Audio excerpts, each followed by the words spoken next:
At Evernorth Health Services, we believe costs shouldn't get in the way of life-changing care, and we're doing everything in our power to make it possible. Behavioral health solutions that also keep your projections at their best? It's possible. Pharmacy benefits that benefit your bottom line? It's possible. Complex specialty care that cares about your ROI? It's possible. Because we're already doing it. All while saving businesses billions. That's Wonder made possible. Learn more at evernorth.com/wonder. Our relationship with time is everything. We can't control time. It doesn't stop. We can only accept time. Time is the demon that erodes away our dreams, our health, and our loved ones. Ultimately, time will wipe you and me off the earth in an unrelating, calm plod of a single unassuming second. At the start of that second, you will be in existence, and at the end of that second, you will not. Time is also the gift that we can use to learn any skill, to recover from a trauma. It makes our investments compound, and it makes our relationships so rich. Friendship is perhaps the most important act of witnessing each other's lives and being along for the ride and spending time together.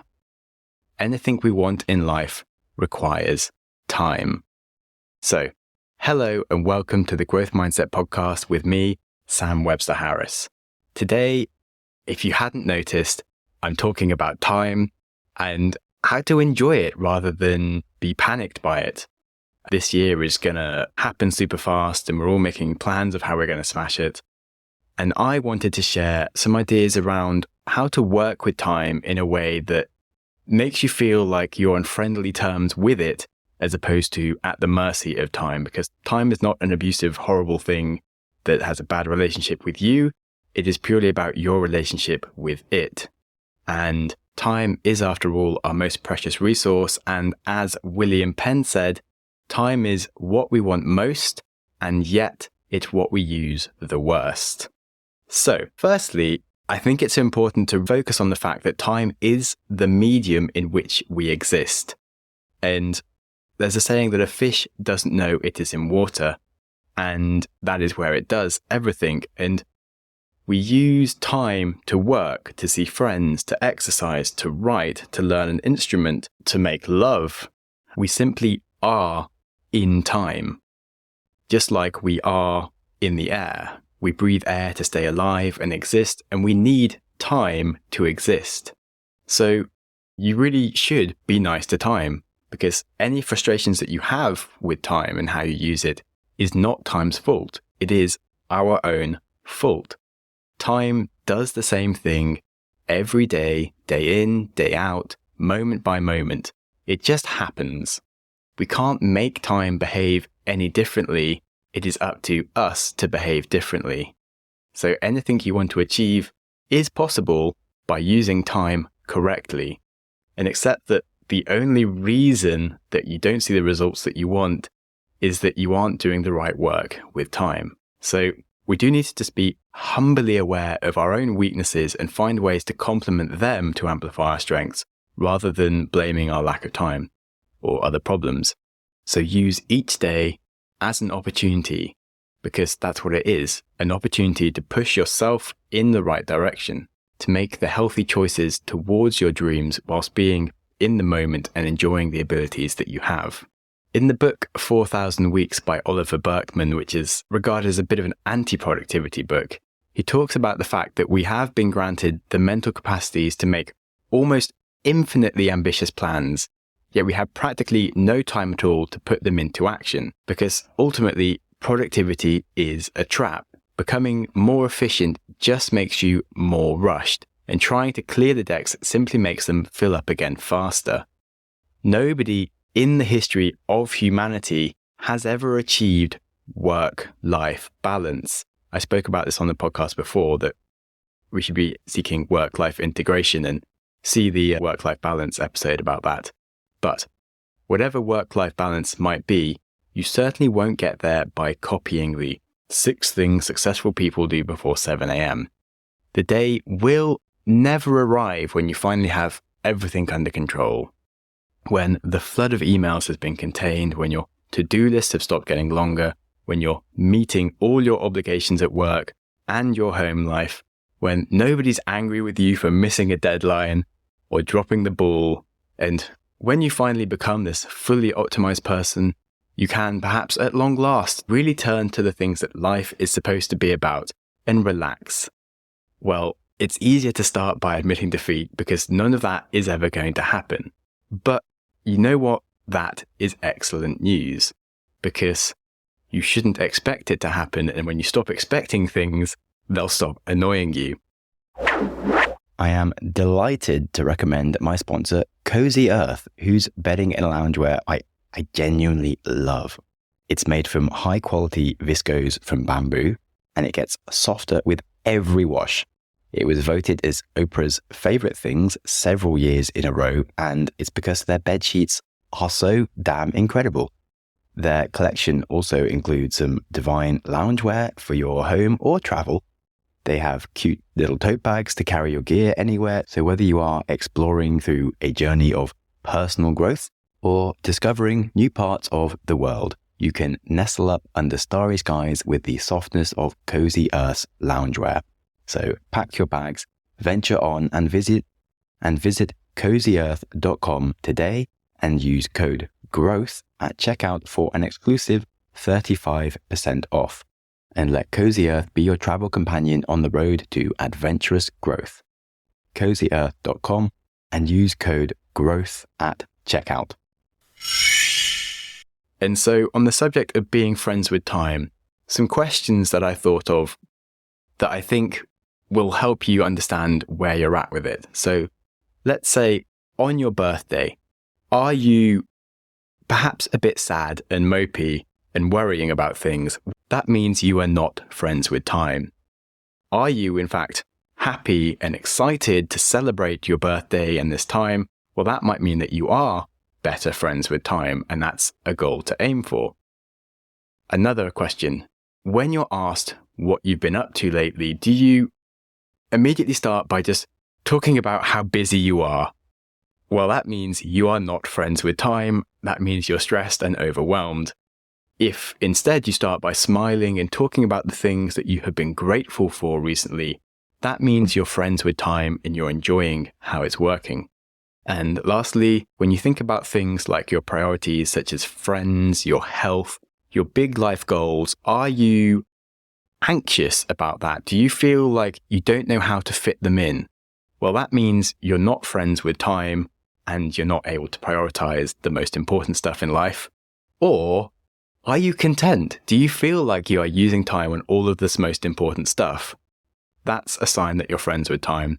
And that's, again, the kind of goals you should be aiming for if you want to be happier and healthier, wiser and wealthier, etc.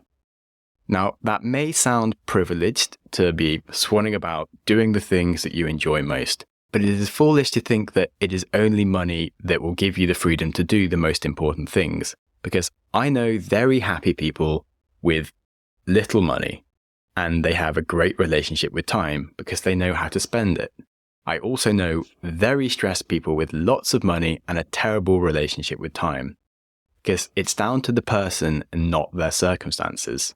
And I'm sure you know rich people who don't like their birthdays, are overwhelmingly busy, and don't fit the important richness of life into their scarce time allocation.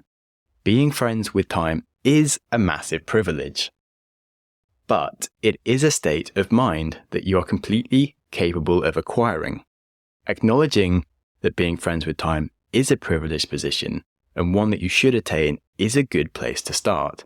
And when I think of the people that are quietly content about their use of time, I am increasingly pushed towards the sort of Zen lifestyle and meditating and not doing very much.